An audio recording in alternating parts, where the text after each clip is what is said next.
So the following contains some guidance regarding reading the family code. Now, California statutes are contained in 29 separate codes, and the ninth one alphabetically is the family code.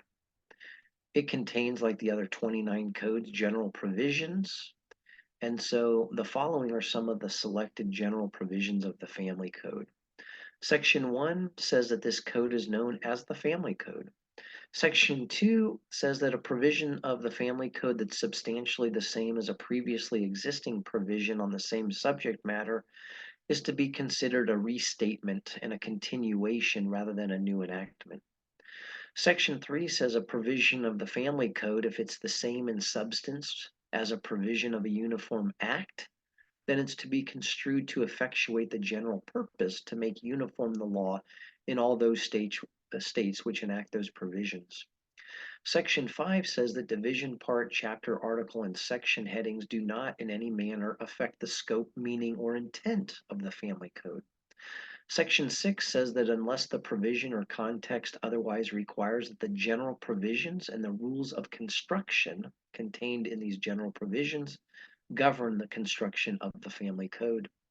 Section 7 says that whenever a reference is made to a portion of the family code or to another law, that the reference applies to all amendments and additions, regardless of when they're made. Section 9 says that the present tense includes the past and future tenses, and the future tense includes the present tense. Section 10 says that the singular number includes the plural, and that the plural includes the singular.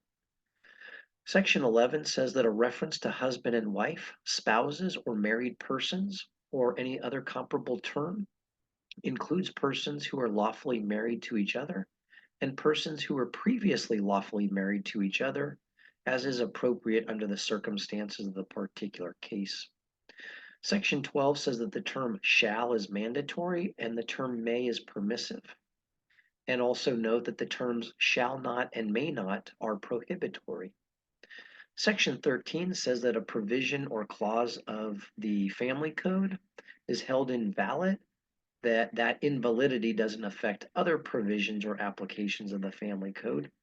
And finally, Section 50 says that unless the provision or context otherwise requires, that the definitions and rules of construction in this section of the family code govern the construction of the rest of the code.